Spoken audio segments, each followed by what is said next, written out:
So there was this story of an experiment with 5 monkeys. So the 5 monkeys were put in a cage. There was a ladder and there was a bunch of bananas at the top. So as they all got in the cage and they saw the bananas, instinctively, because they're monkeys, they attempted to climb the ladder to go and get the bananas. However, before the monkey could reach the bananas, cold water was sprayed on the monkey and it was sprayed on the other 4 that were not even near the banana. So the other monkeys were in shock, and so they wondered what was this. So they waited a bit and another monkey attempted to climb the ladder. Before he got to the bananas, it was squirted with cold water and the other 4 were squirted.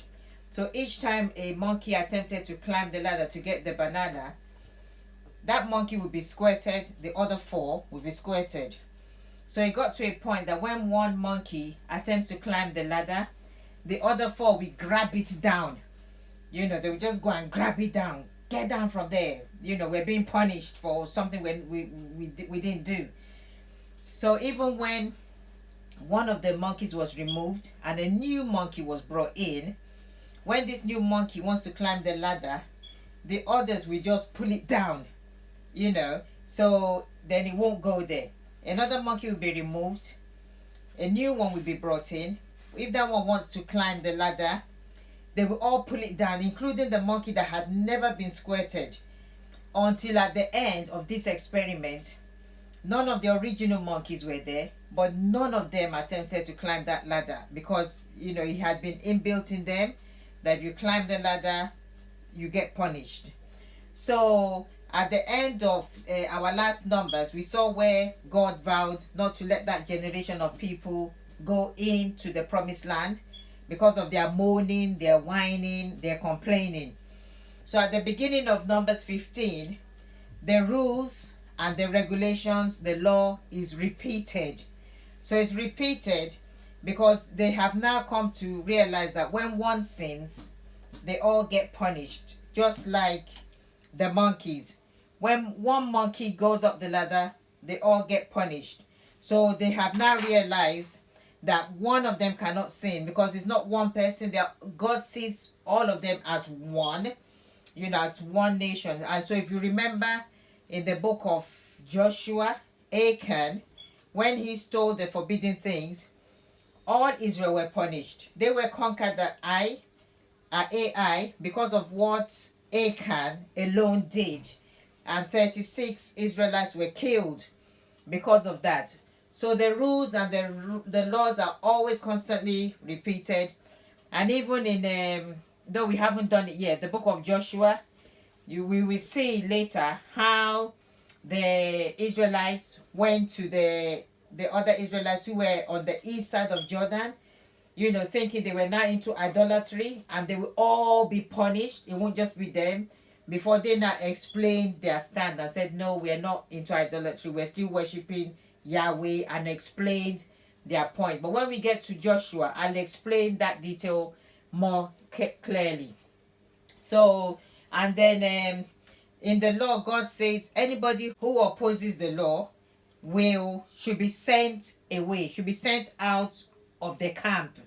And then there was a short story about a man who went out on the Sabbath to collect wood, and they took him to Moses because they did not know what to do with him, and God said he should be killed, and this man was stoned to death as an example that you cannot disobey the law, you cannot oppose God. So, and then in the law, God told Moses that all the men should have tassels, tassels at the hem of their garments. So this is it. This was a prayer shawl that my husband got from Israel when we went to Israel. So these are the tassels. So if you've seen the Israelis garment, they have these at the hem, at the edge. So the significance of the tassels is whenever they touch it, they remember the law. So whenever they touch the tassels, they remember the law of God so they can obey it and not forget. Nowadays, as Christians, we do not need tassels to remember the law of God. He has written it upon our hearts. So we don't need tassels. He's written it there. We've all got a conscience. When we are doing something wrong, the Holy Spirit convicts us. He tells us that we've done something wrong because the law is now written on our hearts. And then there becomes an uprising. Korah, a Levi, goes to Moses and Aaron. Who has made you a leader and a judge over us? Are you the only people that have anointing, that have the power? We are also from the tribe of Levi. So why are you lording it over us? You are not the only one called. Korah manages to get 250 leaders to join him in this uprising, including Dathan and Abiram.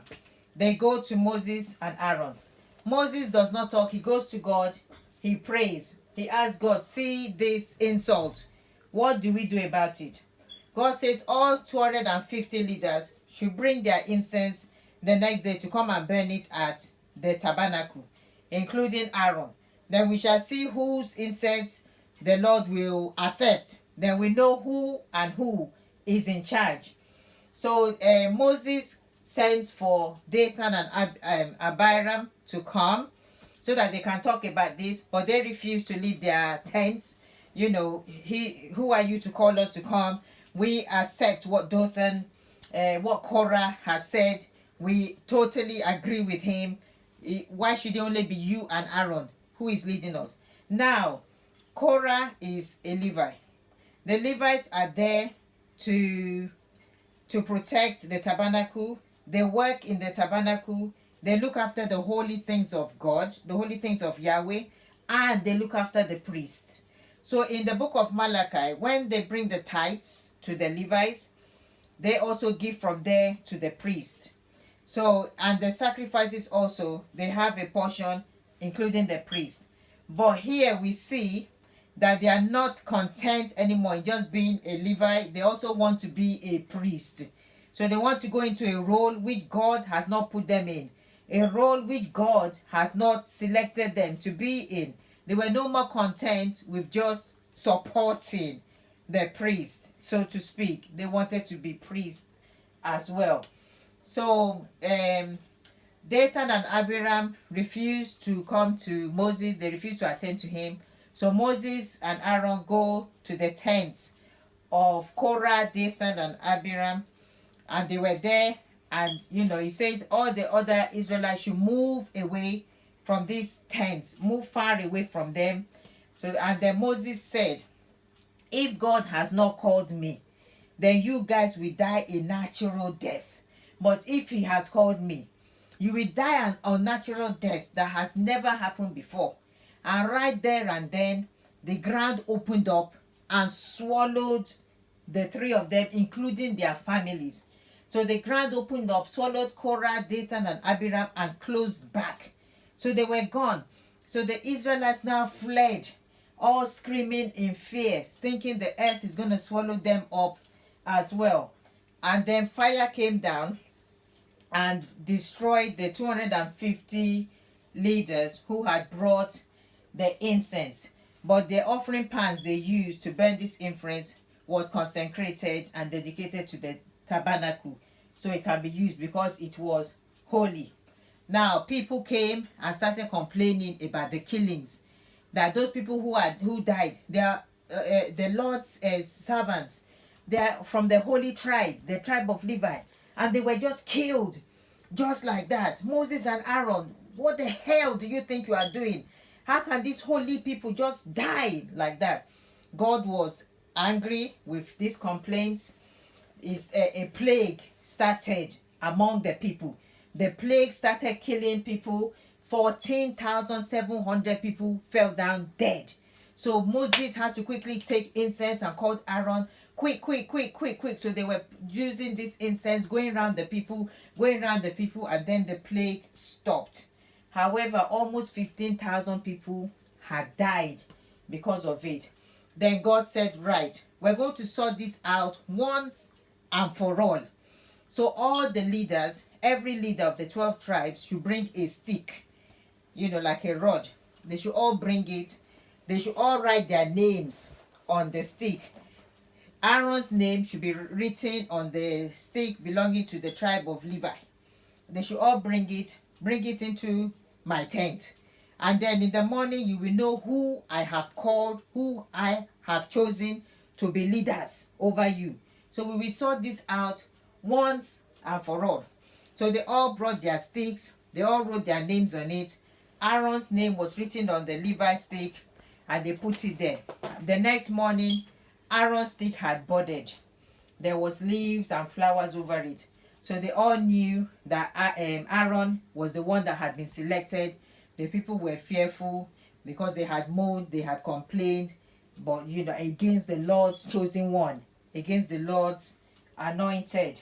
And then the Lord now talked about the tithes, the sacrificial portions for the Levites, what they are entitled to, so that everybody will hear and not start moaning again later in future to say, why is Aaron taking the tithes? Why is his son enjoying the sacrifices? It was all spelled out. Everybody knew what they had. The law was repeated again about if you are clean or unclean, how to purify yourself. Miriam dies at Kadesh. The people mourn, they grieve for her, and then she was buried. Then again, the people complained because there was no water.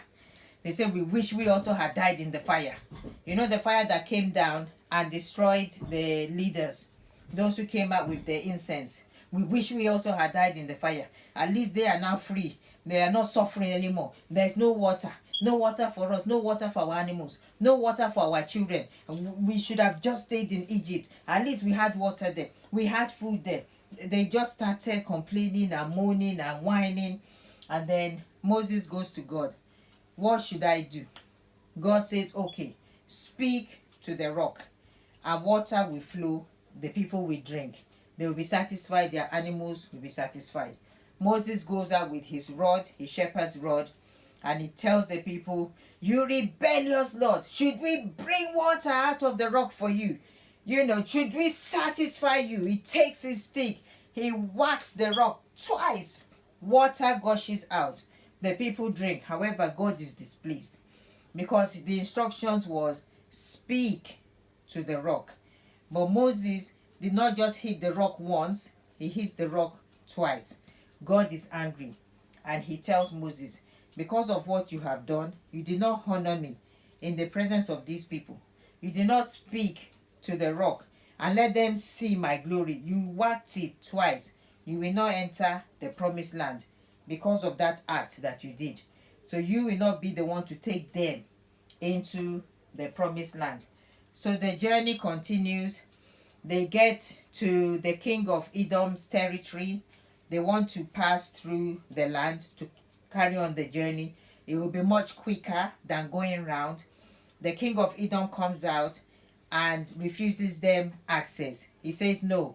So if you watch my video on Obadiah, I explained this story in much detail. So instead of us repeating it here, but that the feud has started from Jacob and Esau. So the Israel came from Jacob, Edom came from Esau, and because of the birthright shenanigan, Edom had never forgiven Jacob, Israel. So they refused Israel access. The king came out and said, if you step into my land, I'll destroy all of you. But I explained it fully in the book of Obadiah, which I did some weeks ago. I'll put the clip at the end of this video so you can watch it clearly and see how God was displeased and destroyed Edom because of what they did to Israel. So they have to turn back because the king of Edom refused them passage through his land.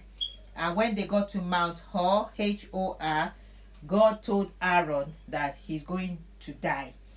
He's going to die because of he participated with Moses at the rock. They did not honor God. They did not speak to the rock.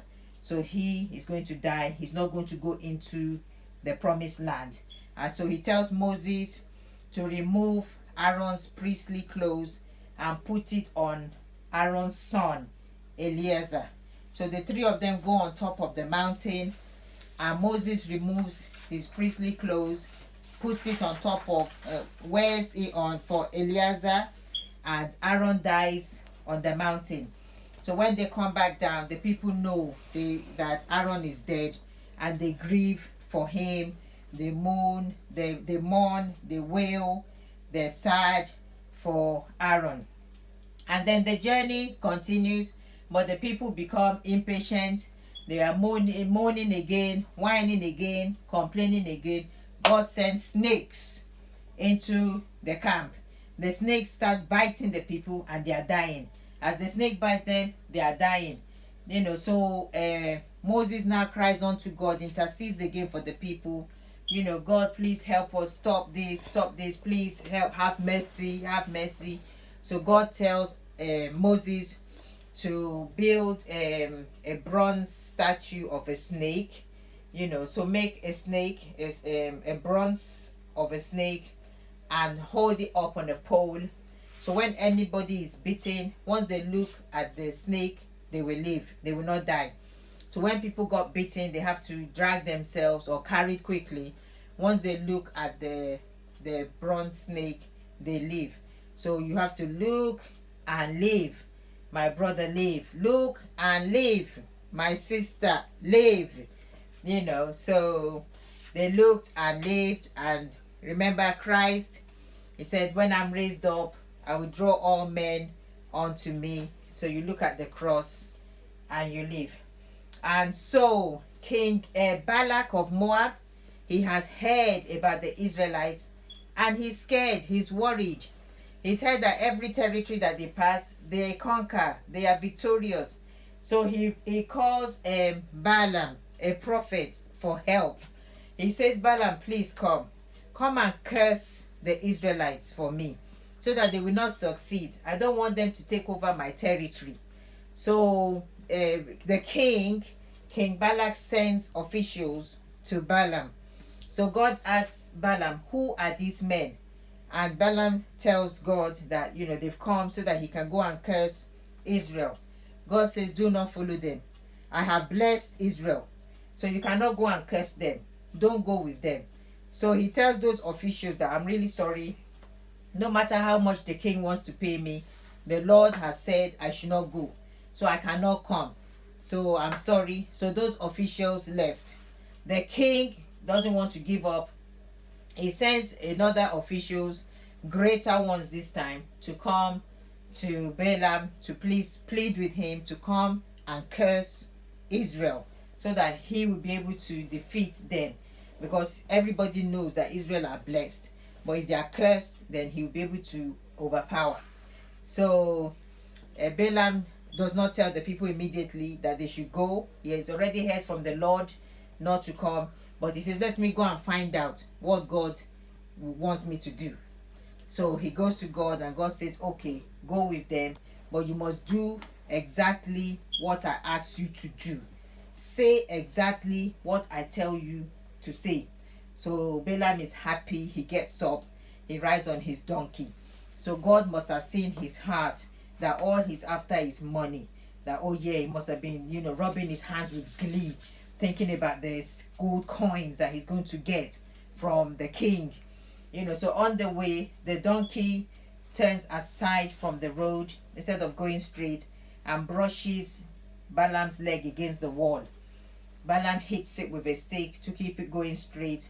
The second time, the donkey turns aside and brushes his leg against the wall. He does that 3 times, and 3 good times Balaam hits the donkey with his stick, wondering what is wrong with this donkey. I want you to go straight. You keep on turning.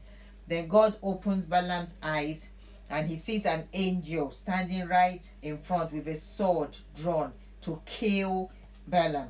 But if the donkey hadn't turned, that sword would have gone straight into Balaam, and he would have just died without knowing why he died.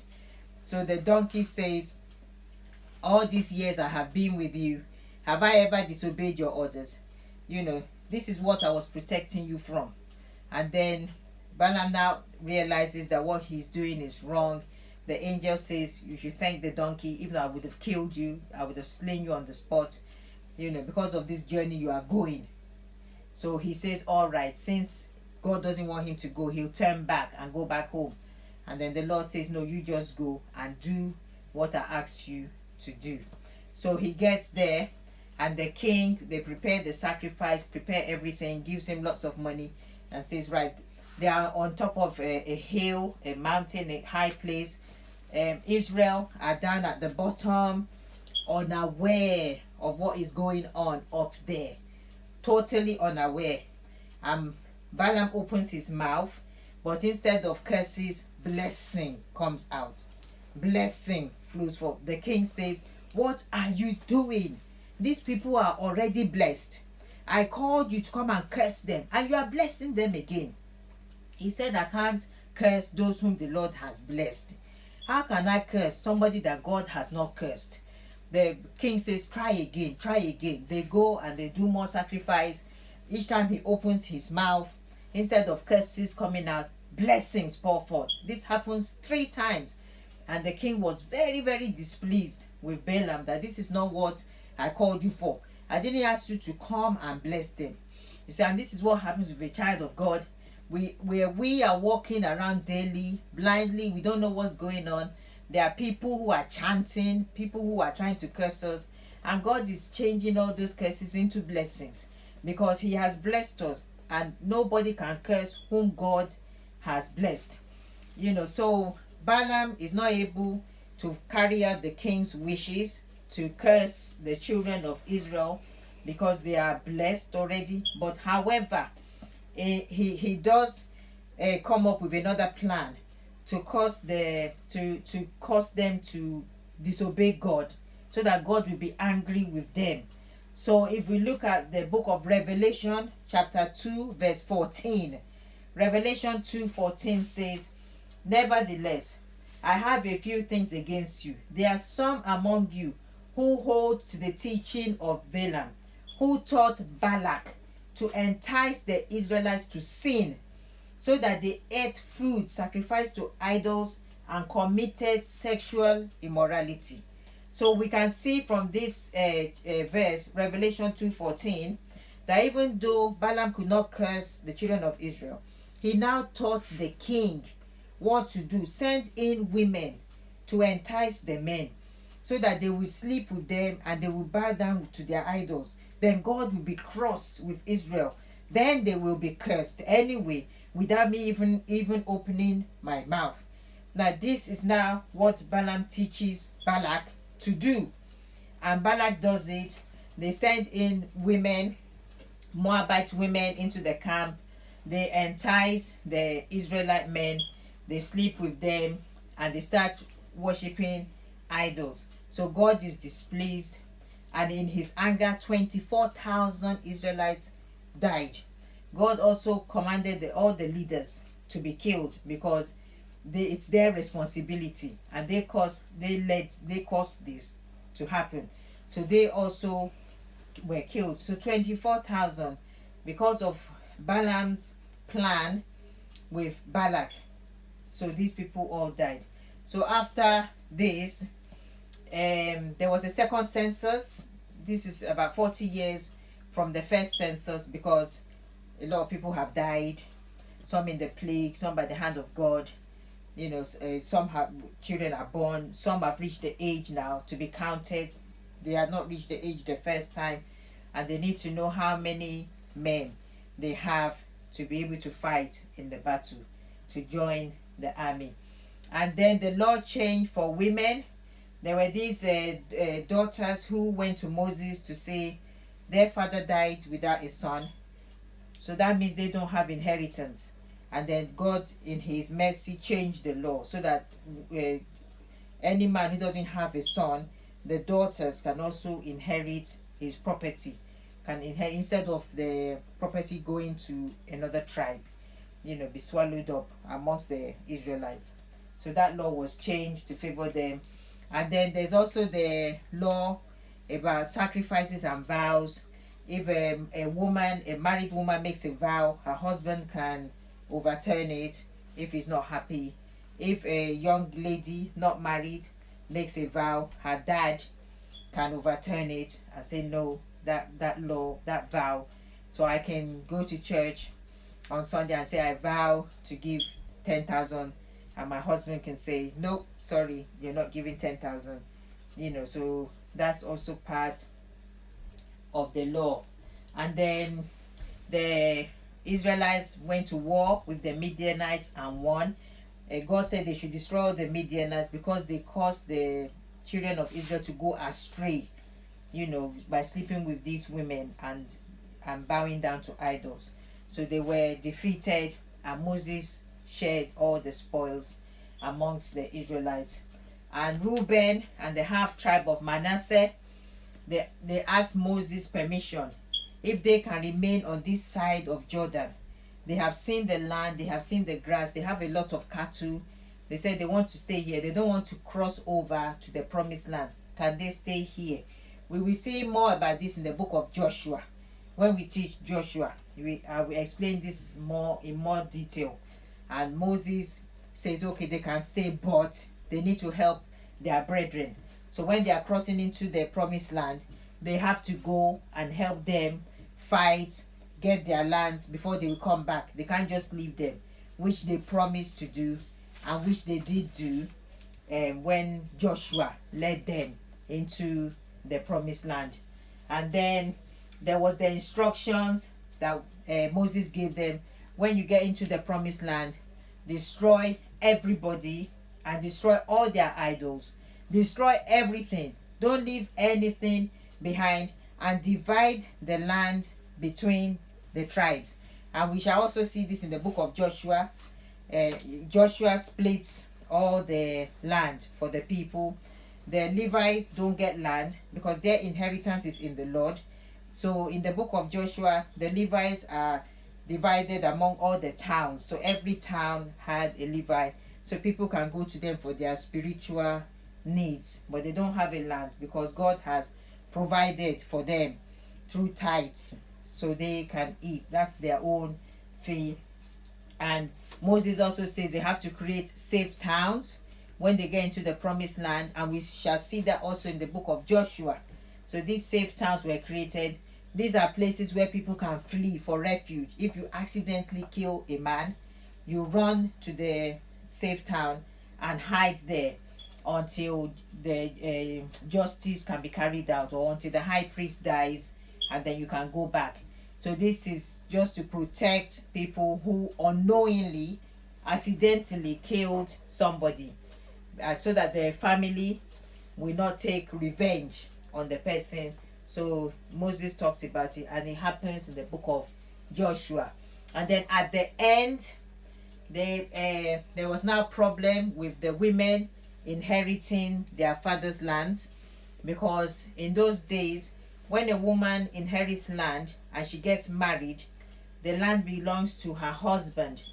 And so because the law had now been changed that women can inherit their father's land if the father doesn't have a son, so what was happening is that when they now inherit the land and they get married, the land belongs to the husband. And if the husband belongs to another tribe, then that land is now removed from this tribe and goes to the other tribe. So there was a problem. So now they made a new rule that if you inherited your father's property as a woman, you must only marry a man from your own tribe, so that the land can remain in the tribe and not go elsewhere. So that's the end of the book of Numbers. Thank you so much for watching. God bless you. Bye.